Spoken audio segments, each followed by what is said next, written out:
La Iglesia de Cristo de El Salvador presenta su programa Lea la Biblia. Quédese con nosotros. Entra en la presencia del Señor con gratitud y alza tu voz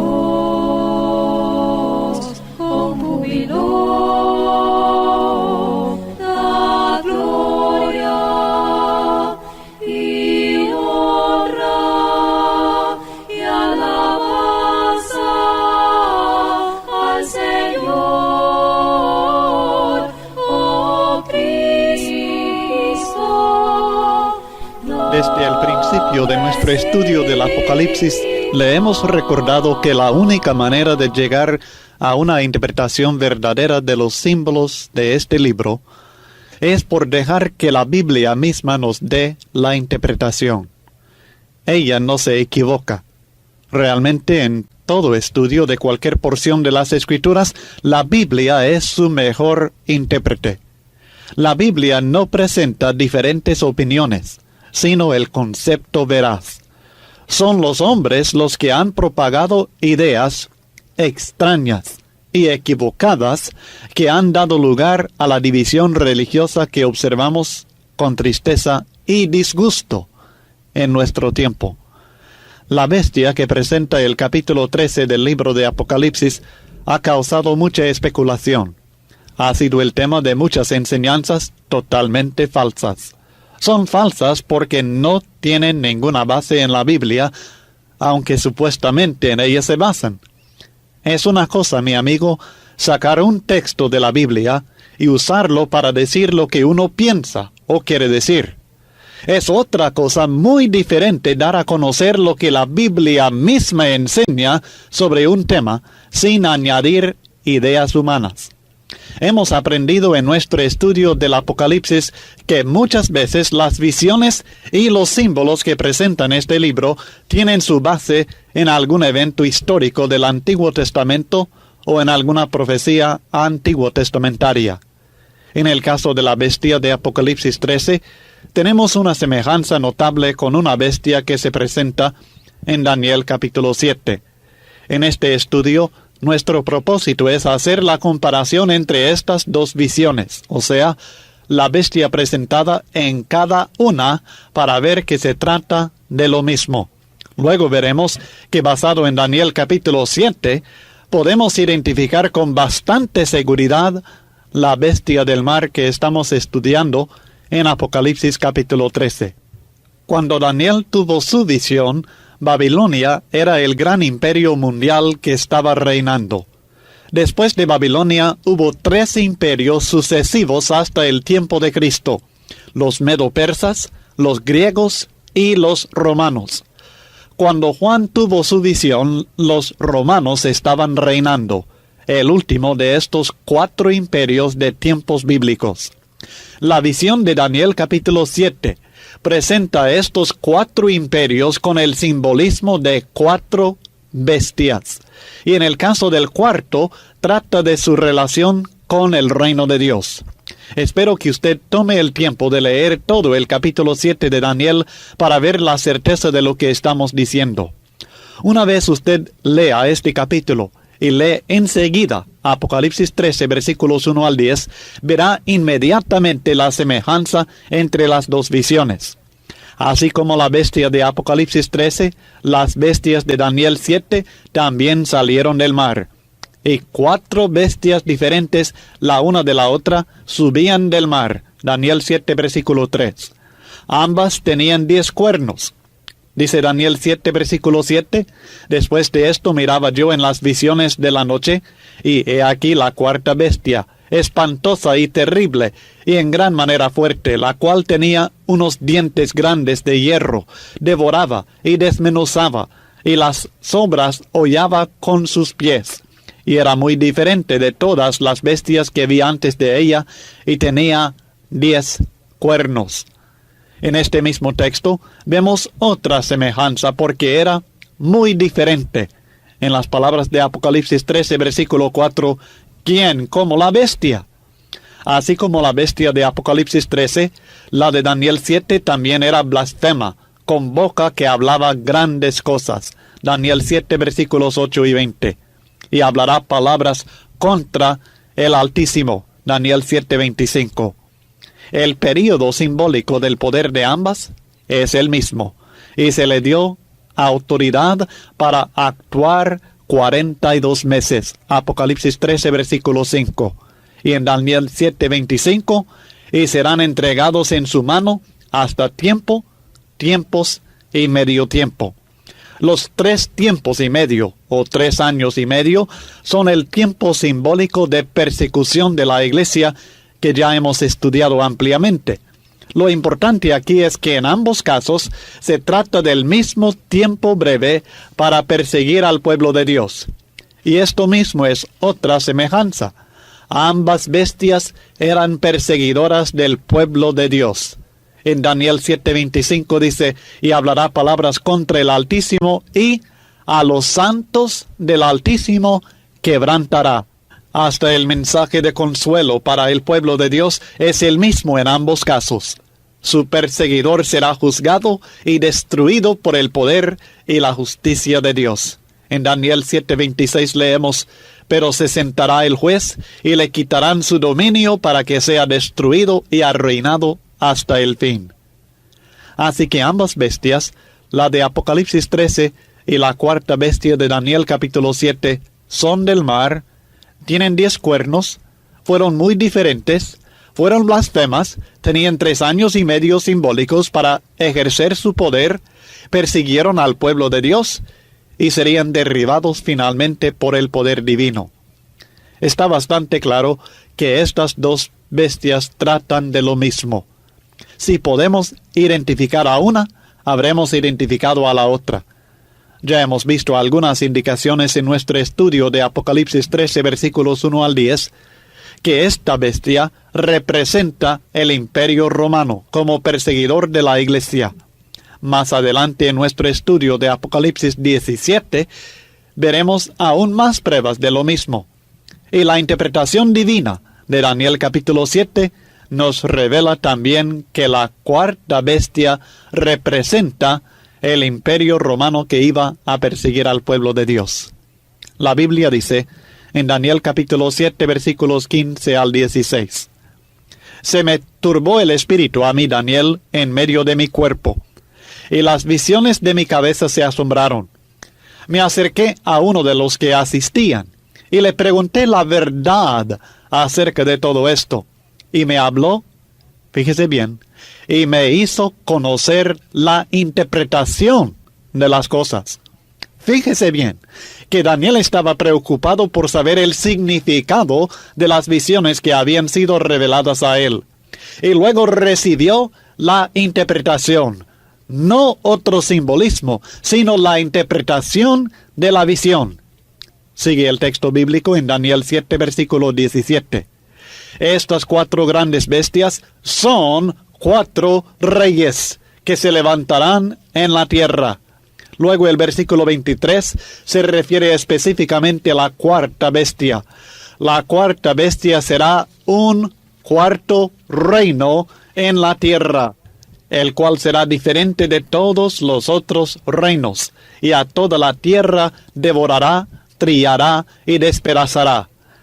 La interpretación de las 4 bestias dice que son literalmente reyes, y específicamente hablando de la cuarta dice que sería un cuarto reino, sería un reino mundial, un imperio, el último de 4.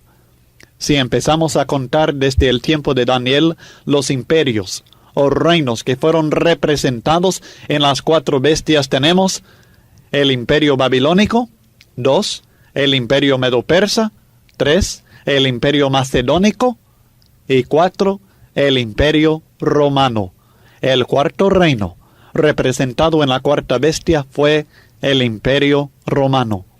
Como puede ver, esto concuerda con lo que habíamos estudiado ya en el Apocalipsis acerca de la bestia que en el tiempo del apóstol Juan estaba persiguiendo a los cristianos, el imperio romano. Estoy seguro que muchos se burlarán de esta enseñanza. No se burlarán porque tienen evidencias bíblicas, al contrario, sino porque no las tienen. Se burlarán porque no está de acuerdo tal interpretación con sus doctrinas humanas. Pero ya basta el tiempo que personas que creen en la Biblia se dejen engañar por falsos maestros que quieren impresionar con sus teorías acerca de los acontecimientos modernos. Me refiero a aquellos que abusan de los libros proféticos para aplicar sus profecías a tiempos modernos. Se hacen los sabios que hasta el tiempo del fin de este mundo y la venida de Cristo han descubierto por el abuso que hacen de las profecías del Apocalipsis, Daniel y otros libros. Y cuando no se les cumple la predicción, cambian la fecha, el lugar o la persona para otro diferente. Y los hombres siguen creyendo por las artimañas del error. Si usted es serio estudiante de la Biblia, si está realmente convencido que la Biblia es la palabra de Dios, y por lo tanto digna de ser tratada con respeto, es tiempo que dejara de seguir tales sistemas de enseñanza que están basados puramente en opiniones humanas, teorías sin base alguna en la revelación divina. Es triste ignorar las enseñanzas de Dios en la Biblia, pero es abominable torcer estas enseñanzas. Así que yo le invito a no ser llevado por la enseñanza más atractiva. Usted no debe hacer como muchos que dicen que tal enseñanza no les gusta o les gusta mucho. Nosotros no debemos seguir una enseñanza porque nos gusta, ni debemos rechazar otra doctrina porque no nos gusta. Debemos aceptar una enseñanza porque hemos comprobado en la palabra de Dios que así nos ha revelado el Espíritu Santo. Debemos rechazar una doctrina porque hemos probado en las Escrituras que Dios no enseña así. Por supuesto, aunque el cumplimiento de esta visión no es en nuestro tiempo, sí podemos aplicar el mismo principio a nuestro tiempo. Por ejemplo, si la bestia, que representó la persecución por el Imperio Romano en el primer siglo, fue castigada y destruida por Dios por haber perseguido a su pueblo, podemos estar seguros que Dios hará lo mismo a cualquiera que quiera perseguir a su pueblo hoy en día. Si la Iglesia tuvo la victoria sobre tan formidable enemigo en aquel tiempo, está segura de la victoria hoy en día también sobre el enemigo que sea. En esta forma podemos aplicar todo lo que nos hablan los profetas, pero no podemos hallar en nuestro tiempo el cumplimiento de una visión que la Biblia declara cumplida hace muchos años. El mensaje de esta visión para nosotros es que si queremos ser victoriosos, debemos ser fieles a Dios y a su palabra, sin tomar en cuenta la presión que el mundo nos imponga.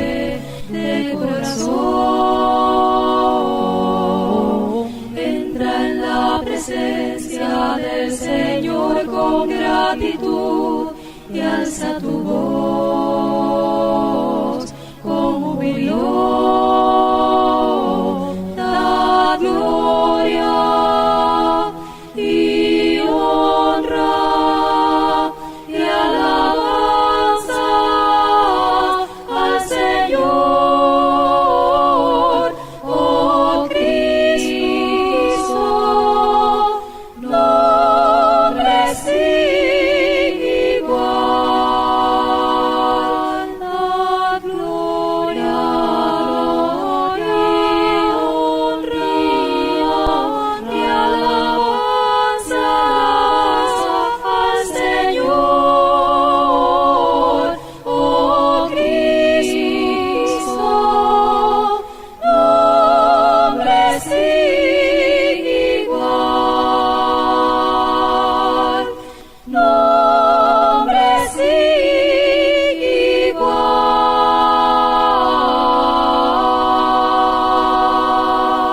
De nuevo debemos glorificar al Señor por esta nueva oportunidad que nos da de usar este medio de comunicación para llegar a sus hogares con la lectura y el estudio de la palabra de Dios, considerando que hablamos donde la Biblia habla y callamos donde ella calla. El estudio de este breve tiempo trata sobre la enseñanza de la Biblia en cuanto a la gloria de Cristo, que es la misma del Padre Celestial.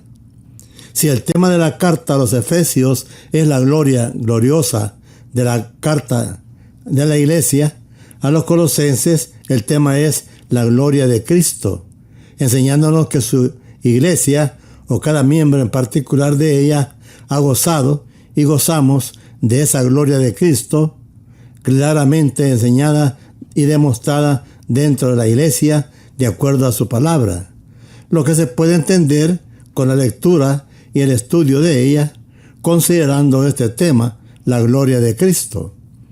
Consideremos pues en qué consiste la gloria con la que cuenta Cristo y que la comparte con su iglesia.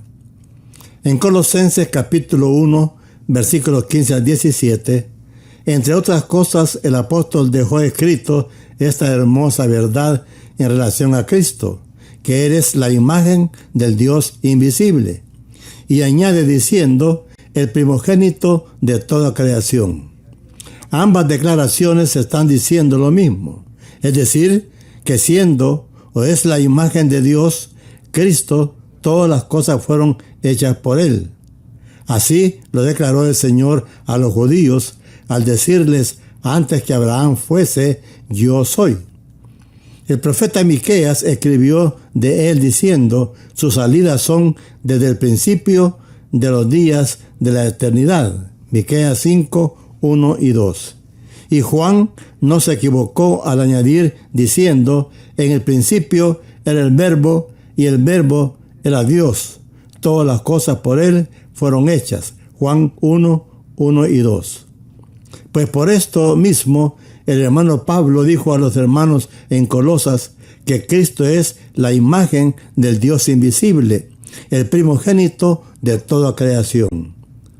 Le dio inicio, pues, como primogénito de la creación, le dio forma a todo lo que nosotros creemos. Pablo sigue probando esto al decir, por medio de él y para él fueron creadas todas las cosas, visibles e invisibles. En Romanos 9, 5, Pablo confirmó todo esto al decir de Cristo, el cual es Dios sobre todas las cosas, o sea, el primogénito, bendito por los siglos de los siglos.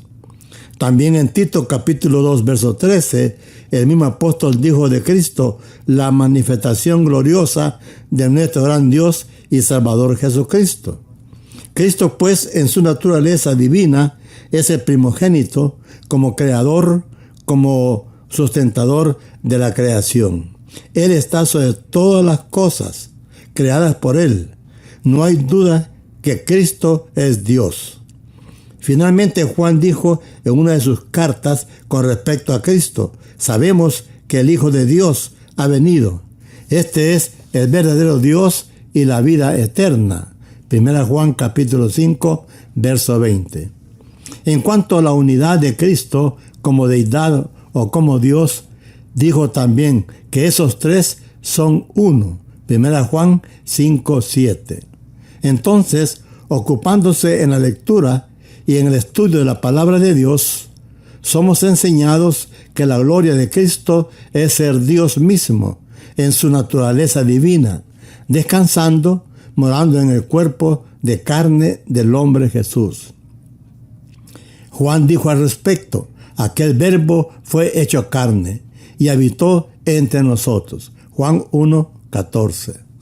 El escritor de la carta a los Hebreos dice también, y Cristo en los días de su carne. Hebreos 4, 7. A esta altura de la lectura y el estudio de la palabra de Dios tocante a Cristo, ¿ha entendido de ella cuál es su gloria? ¿Todavía no lo tiene en claro, amigo?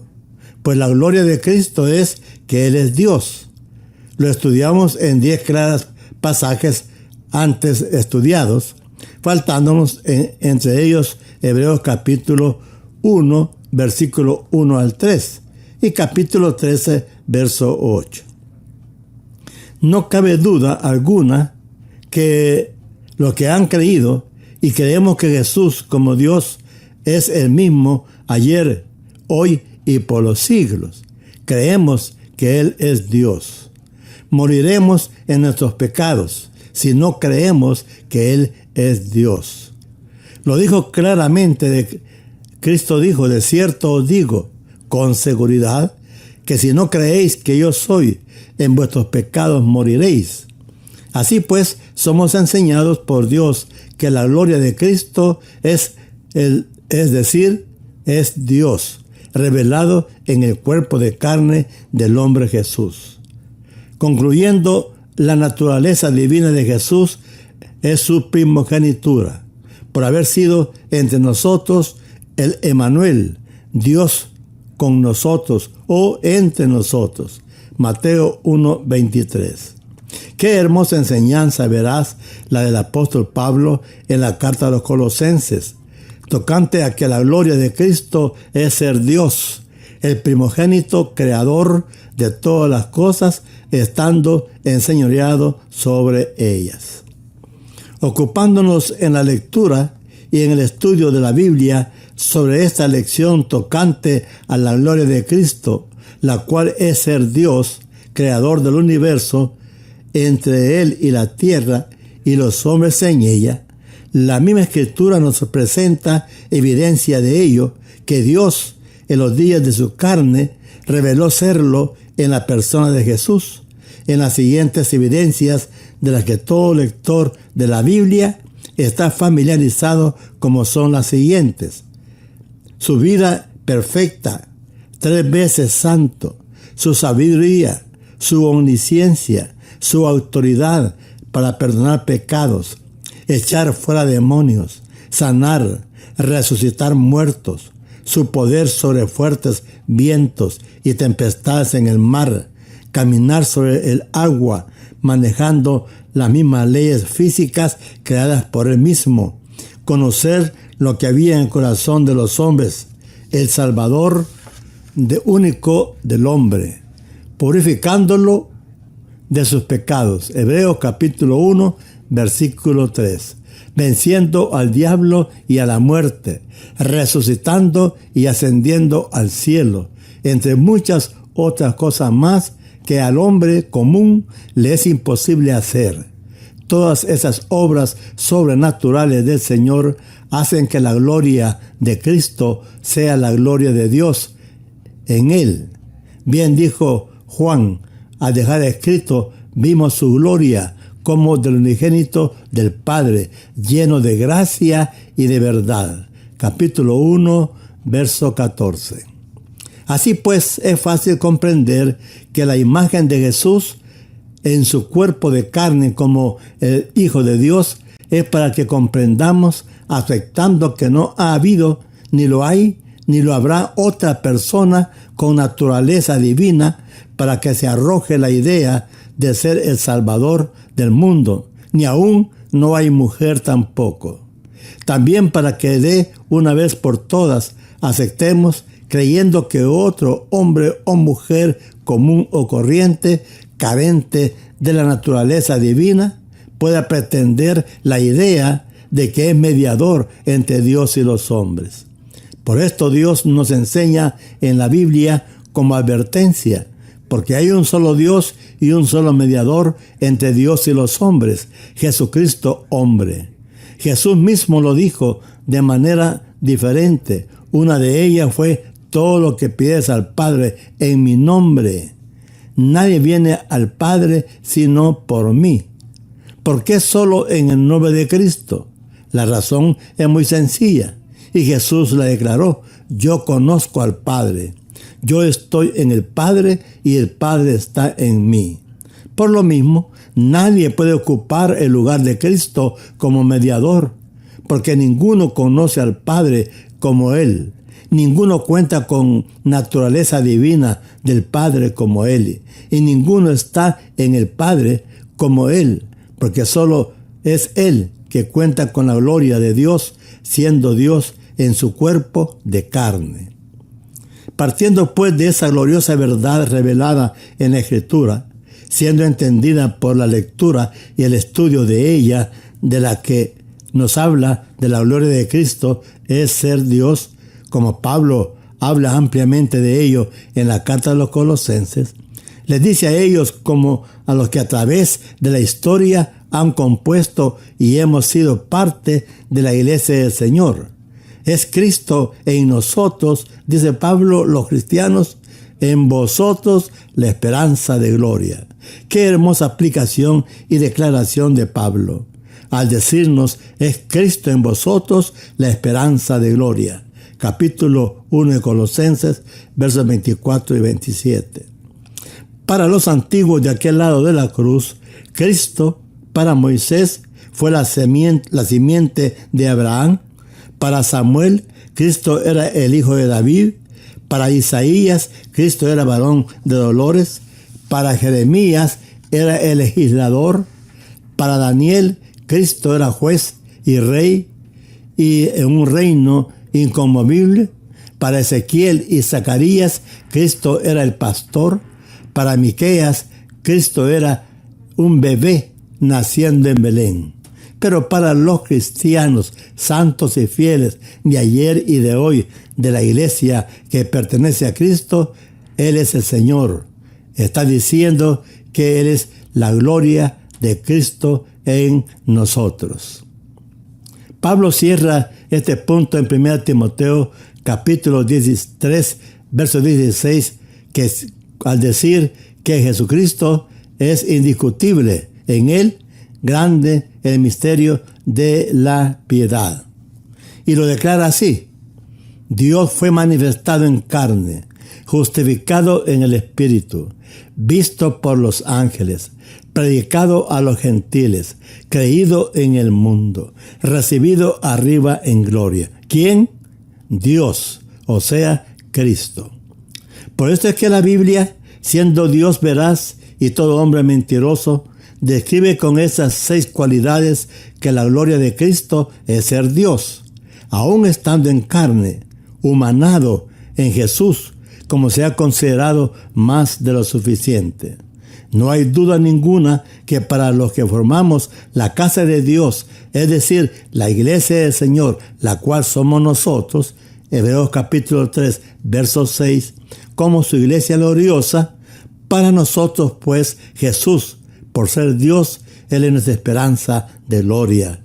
Por ser la gloria de Cristo, es ser Dios mismo, bendito por los siglos de los siglos. Amén. Esto hace que su iglesia sea llena de gloria por la presencia en ella de Dios en Cristo. Él lo dijo: donde están 2 o 3 congregados en mi nombre, ahí estoy yo entre ellos. Aún en Hebreos capítulo 2, versículos 12 y 13, dice entre otras cosas: anunciaré a mis hermanos tu nombre, en medio de la congregación te alabaré. Considerando pues en número de 6 aquellas cualidades leídas en 1 Timoteo capítulo 3, verso 16. Describen al Señor presentándonos que la gloria de Él es ser Dios. Por lo tanto, su iglesia está llena de su gloria, con su presencia, y por ser guía de ella como cabeza. Por esto Cristo es la esperanza de gloria para cada cristiano que conforma la iglesia en el mundo. De cada miembro en particular que ha sido y es parte de ella a través de los tiempos hasta ahora y después de ahora en gloria celestial en donde Él se encuentra.